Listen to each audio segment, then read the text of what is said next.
If you're thinking about running an ultramarathon for the first time, you may want to consider the truth about running ultramarathons and what it really means. 0.007% of all people on this earth have ever completed an ultramarathon. And that comes out to 7 and 1 million people. 7 and 1 million people on this earth have run an ultramarathon. That puts everyone who runs one in a very elite, small, niche group of people. And there's a reason for it. And I'm going to go through those reasons and why the numbers really fall out like they do, with so few people actually doing them. But I'm going to give you the reason I do and why I have been for the last 12 plus years at the end, because it's definitely something you need to hear. Number one, nobody understands. I talk to people all day long. Mostly they see this tattoo and they ask me about it. And it's I don't want to get into it. It always starts an argument. It's the chemical compound for runner's high. And that has changed over time, but that's what it was meant to be when I first got it. And people will ask, and I explain it, and they look at me with just kind of a dead stare, like, what are you talking about? And then the jokes, I don't let them like to drive that far. It's always the same exact thing. Even runners, even people who like to casually run, don't understand. So people who don't run, it just sounds like you're an insane person. And I find myself talking about distances and times on feet that even at a certain point, I realize they just don't care and don't understand. Like, it is foreign to them. And it's probably in the same way I think about people who jump out of airplanes or free solo climbing or go splunking in caves. Like, I don't get that stuff. More power to you. Number two, unless you are very lucky, you're going to be lonely when it comes to running. Unless you join a running group or you have running groups around you, you're going to be lonely. I've had a channel now for, again, 12 years, and I am surrounded by all of you and all the people who have run ultramarathons and races and stuff, and I've made some really good friends in this sport, but they don't live near me, and it is lonely. I don't have running friends that I could go hang out with daily. Now, there are running groups that if I want to go drive somewhere, I can go do that. And I think I'm going to go start doing that for some of the longer mountain runs, because I think that would be a good thing for me to do the things that I want to do in the future. But at the beginning, it's hard to find people that want to run, much less go run the distances and the times that you need to build the base to become a successful ultra runner. It's just the way that it is. Now, if you're lucky to live in a place that's got tons of runners, that's awesome. You are blessed, and you should be very happy and that you have that type of opportunity, because not everyone has it.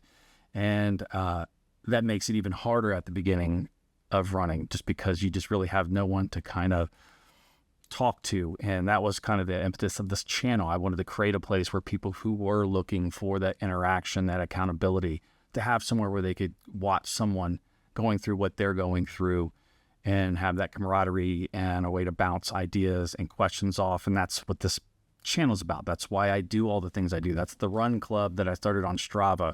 That's the school, the SKOOL group that I've started. I'll put a link in the below to that, where people can come share ideas, training plans. Just it helps you at the beginning. It really does. Third, it's not cheap. It should be, but it's not. Running is cheap. Running is simple. The barrier to entry to running is very low. But as you grow in distances and you grow with equipment, from headlamps to waist lamps to shoes to poles to hydration packs to all of the nutrition and hydration and just so many things, it's not cheap. It's not cheap to get in ultramarathons, and that's just to train. This is not taking into account the travel, the race entries. If you're lucky enough to live in an area that has really good races, local races, smaller races, which I am and have been for a long time, there are a lot of great local races that are 24-hour, 100-mile, and a lot of different flavors of those. And so it makes it a little cheaper. But if you want to get into some of the 100-milers, and I don't have really a lot of 100-milers that are near where I am now, so it requires at least a hotel stay, multi-day. Like when I go run the Yeti, I spend a minimum of $1,000, and there are a lot of you who are out there running big hundreds that spend 3 to 4 times that, maybe even 5 times that. if you're going to Western States or something where you're having to take crew, and it's just a multi-day event. So there's a arriving before hotel night, the day you're paying while you're running, the next day you're still running, and the day after you're recovering. So a lot of times I'm signed up for 3 or 4 days of hotels just to run a 100 miler.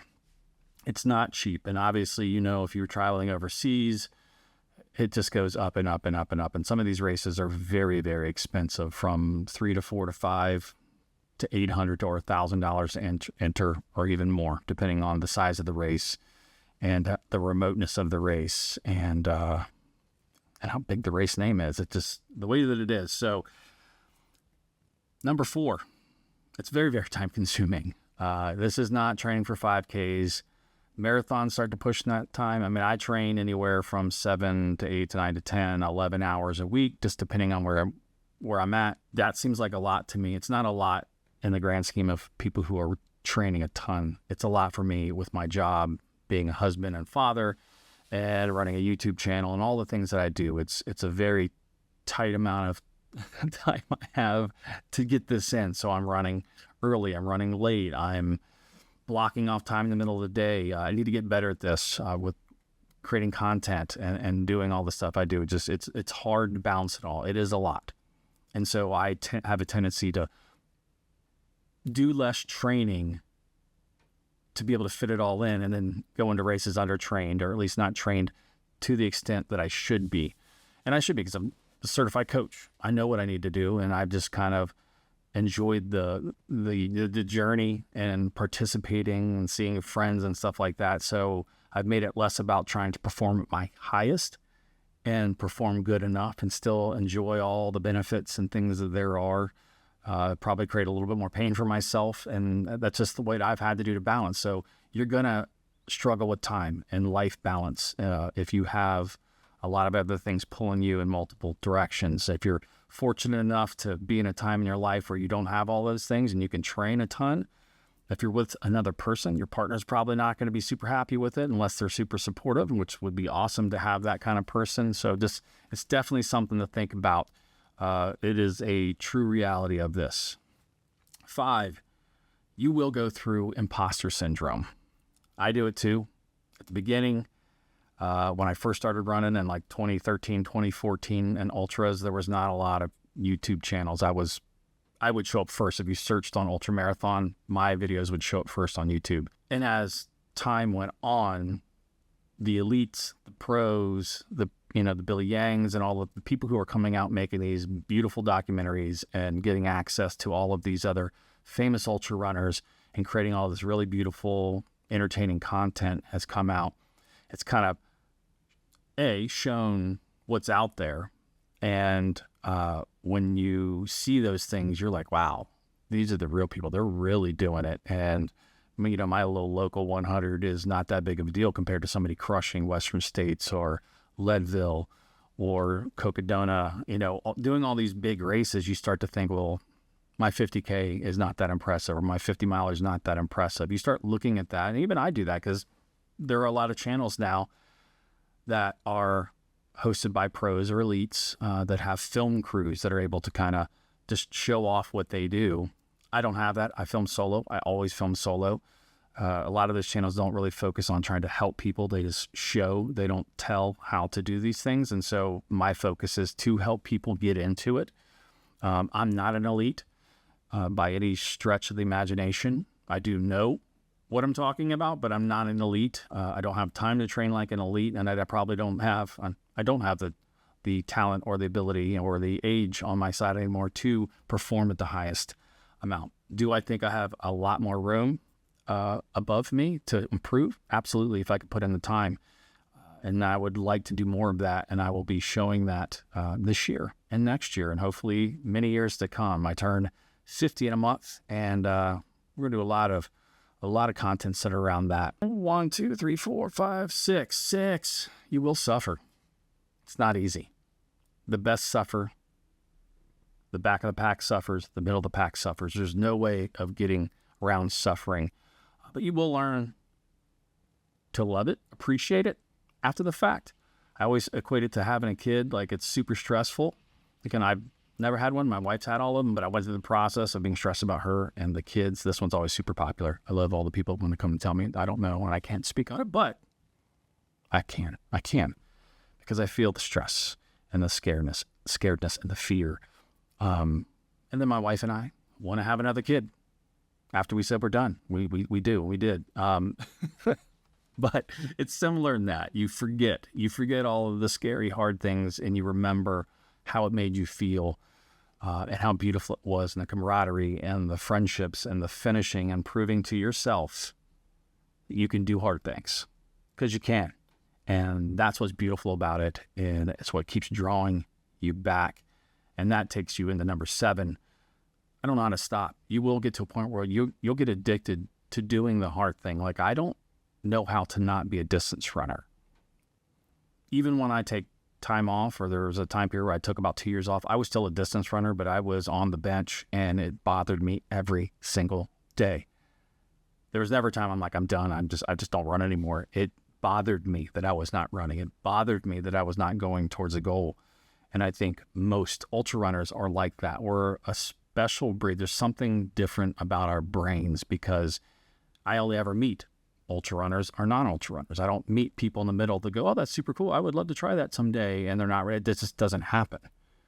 You either understand it or you do not understand it. And that's why I love this community, because I can interact with people who understand that. That's why I love going to races, because although we're a very diverse amount of types of people, from background and every flavor you can slice or dice, we all have something in common. We're all kind of psychopaths and like doing ultramarathons and putting ourselves through this grueling thing. We all have that in common. And as I said, 7 and 1 million people on this earth have ever even done one. So we're in a very small population of people. So it's fun when we get together. But I don't know how to stop it. I don't know if I ever want to. If I ever get to a point where I can't, it's going to be sad and it's going to bother me for the rest of my life till, they put me on the ground. 8, I love what running has done for me. I am a different person. I say that all the time, different person than I was before that. Not that I think it changed me, it helped expose what was inside of me. It gave me the pathway, the vehicle to discover who I can be and how tough and resilient I can be. And so now there's nothing I don't think I can do, because I know if I put the time and the effort, the mental side of it, if I can struggle through that and really grasp a hold of the goal, I can finish anything. It does not even register to me that I can't do it. And that's what ultramarathons do for people. They bring out what's already in them. That's why I think people either get it or they don't. There's not people that are on the fence. There's either people who are interested in it or people who do not understand it at all. And that's what I've learned over the last almost decade and a half of meeting people and talking to people. You're either one or two camps. Either you're somebody who is thinking right now of running one and you're hyped and you're researching and you're looking for people to learn from, or you're somebody who's not interested in this. You look at this as voyeurism. You're like, what are these psychopaths doing? And that's okay. That's what sets us apart from the rest of the world, the 99.999 whatever percent of people. What I think people need to take stock of when you're an ultramarathon runner is just how blessed you are and how proud you should be that you are who you are. You won't always be successful. I'm not always successful. I fail. But that's the beauty of this. I don't want to do anything that's an easy win or an easy finish or just rack up medals. That's not why I do this. I do this to push myself, knowing that there is no guaranteed success. And that's what makes these beautiful. That's what makes the sport beautiful. That's what makes it worth doing. There's nothing worth doing to me that it's a given. If it's a given, then everybody would do it. That percentage would be 50% of 30% of people do ultramarathons if it was going to be easy. But who wants to be part of that? That's not why we do this. That's not why you do this. That's not why you want to do this. It's not a given. Now, if you're looking to get into ultramarathons, you're looking where to start, this channel is a fantastic place to start. Down below, I have training plans that I've developed. You click on there, it'll take you to your site if you're looking for some shirts, hats, but I have downloadable training plans on my website that you can get. And Right now I have 50Ks, I have 50 mile and 100 mile, and there's going to be a whole lot more resources that I'm going to put together and have that available on the site. And if you're thinking about doing ultra marathons and training for ultra marathons, do it. If you're thinking about it, you're going to do it. So let's get started. If you want to see more tips and tricks on getting started, go ahead and click right here, and I'll see you in this next video. Take care.